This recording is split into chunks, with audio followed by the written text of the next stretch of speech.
hot hatch market may be for small cars, but it's big business. Some hatches probably belong in the warm hatch market rather than the hot, and the cream of the crop models have started creeping up to and over 60 grand lately. Enter the Hyundai i30N. Hyundai's first attempt at a true hot hatch after being stuck in the warm hatch market. We enjoyed the i30 SR, so we were very much looking forward to the big brother coming out.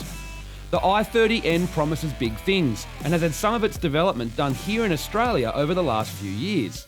Hyundai has said they are giving us a daily drivable hatch that transforms into a competent track car at the press of a button, all while offering a 5-year warranty both on and off the track at a price point that many simply can't get close to.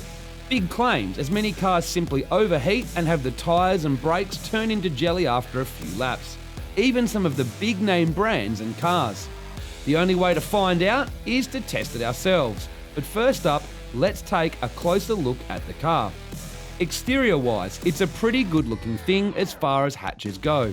The front lip, new front and rear bars and rear wing, along with 19-inch wheels, make it the right amount of sporty for daily driving, as some hot hatches are a little too leery for the owners that want to be discreet. The interior is a comfortable place to be for daily driving, and pretty much every mod con you can think of is in there. A luxury pack is available for leather and sunroof for those that feel the need. In fact, the i30N is as practical as any daily driver on the hot hatch market and is a great place to be for regular driving duties. It's under the skin where all the magic happens though. A 202 kilowatt, 2-litre turbo engine is pretty standard for a hot hatch, but is a lot for the 40 grand price bracket, beating out the Golf GTI and the WRX for power and torque. The turbo is small though, so for power upgrades, it wouldn't take long to need replacing, and the intercooler is tiny, so suffers from heat soak. Aftermarket, here we come. The 6-speed gearbox works well. It's neither bad nor fantastic, but gets the job done with good ratios and the ability to cop hard shifts at the track. What is fantastic though is a mechanical limited slip differential as standard. Electronically controlled, it adjusts power to each front wheel based on steering and accelerator inputs as well as cornering force. It's also adjustable through the touchscreen. Electronically controlled dampers are also standard, and unlike many cars, they actually work. The N button inside the car literally turns the car from family hatch to hot hatch with the press of a button. The exhaust opens up and starts to crackle, the engine tune becomes more aggressive, the front diff goes tighter, the suspension firmer, and the steering more direct. It truly does transform. A promise many other cars make but don't deliver, and a surprise at the i30N's price point. You can also use the central touchscreen to fine-tune the settings of the engine, steering, suspension, stability control, and front diff. In fact, there is hundreds of combinations you can try, or simply press N. You can also log performance data, such as cornering force as well as acceleration. Pretty nifty thing to have in a car at this price point. After a week of daily driving, we can confirm that the Hyundai matches any hatch for comfort and practicality in normal mode and turns into a hot hatch at the press of a button.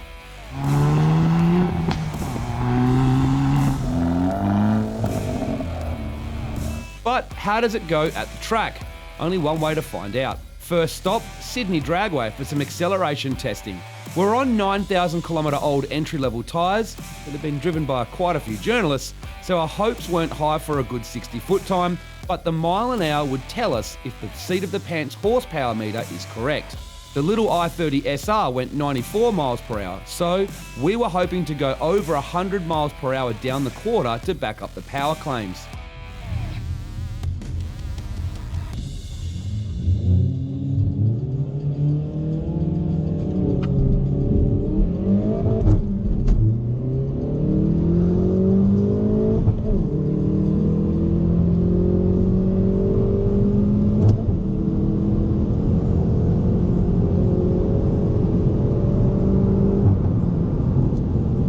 Well, I haven't been able to get the launch control to work, so I just did it with handbrake and clutch ride to try and load it up and come off smooth.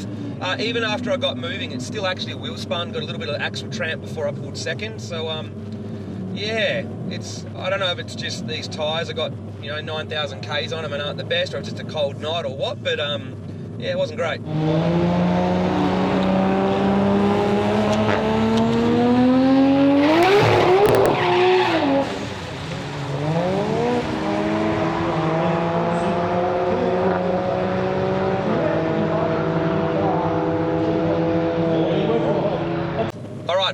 105 at 102 miles an hour, so at least it cracked 100 mile an hour. The 60 was only a 2.4. Now, I'm not sure if that's because tyres are cold or old or what, but that's pretty average 60. I'd like to see that be more like a 2.2, to be brutally honest. Whether it does or not, I'm not sure. 102 mile an hour means it's probably capable of more like a 14.1 or a 14.0, but just got to do it. Traction was an issue at the drag strip, but the mile per hour showed it had the grunt. Some drag radials would see the 60 drop below 2 seconds, which would equate to low to mid 13 second quarter mile passes. But what we really cared about is how the car went at the track. We entered Oz Time Attack at Wakefield Park Raceway to find out.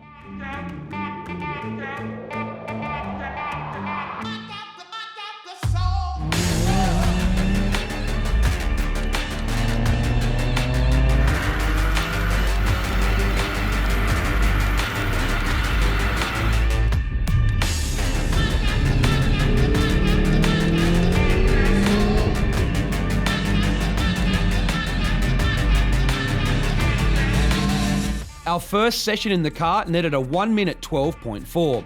Pretty impressive on 9,000 kilometre old entry-level tyres. We spoke to professional driver and Oz Time Attack manager John Boston about his experience in the i30N also. Hi, my name's John Boston, Director of Oz Time Attack and Track School. Here we are at Wakefield Park for the 2018 event. It's the new kid on the block at the moment in the Hot Hatch Brigade, and I think a lot of people are just thinking, wow, where has this thing come from?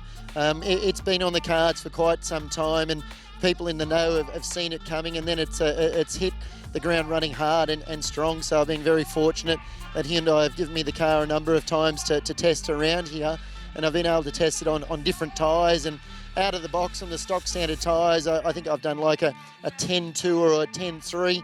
That's on the normal road tyre. But if you go to Hyundai to purchase the car, there's various tyres you can actually buy from them, from the manufacturer. So the high-end Pirelli, I've actually done an 8.8, and same, I actually did that lap time at the very end of the day after the car. I think I'd done about 105 laps with a couple of other people sharing that car. So certainly wasn't ideal. So there was probably another few tenths of a second, and that car, apart from the optional tyres, was stock standard brake pads, everything. So, that is a very unique car to have track warranty from the manufacturer, where they've got their 5-year warranty. Like the only other manufacturer that I know that does that is Porsche with their GT3s, and it just goes to show they're backing that car.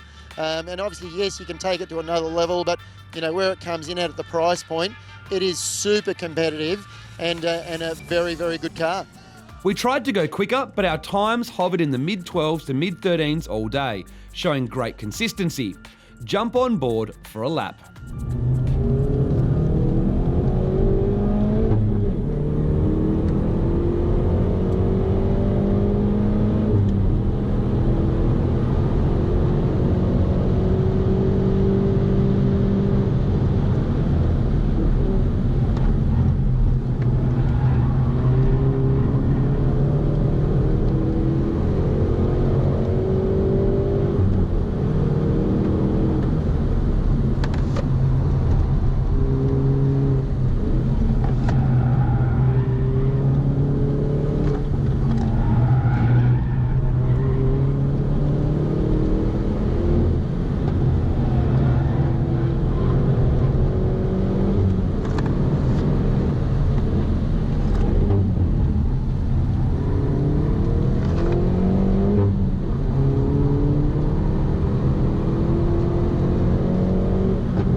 Alright, that's the end of our track day. I literally drove the i30N till it ran out of fuel.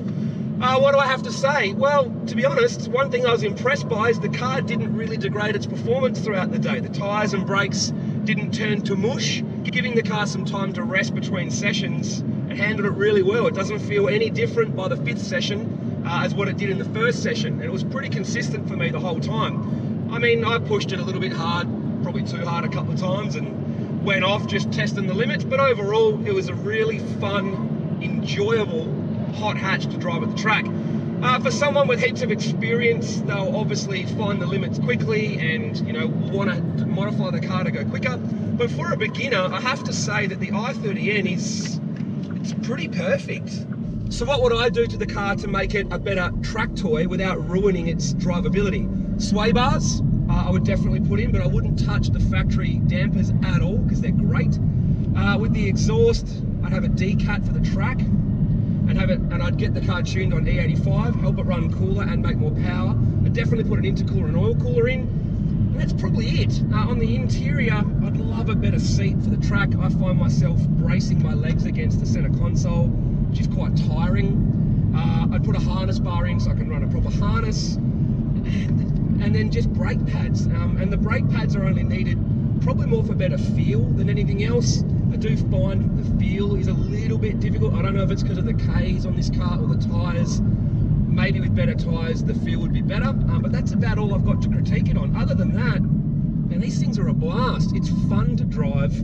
It definitely has the credentials it needs to do track days. It doesn't fall apart and go mushy like many cars do. It's consistent, it's easy to drive for a beginner, yet still challenging and fun on the limit for someone with a bit more experience. I think Hyundai nailed it, and the biggest thing of all, they have a warranty at the track. Who else does that? What, Porsche? Does anyone else? Nissan sort of does sometimes with their R35s, but a track warranty in a car that is capable of doing track days, mate, Hyundai, you killed it with that. That's awesome.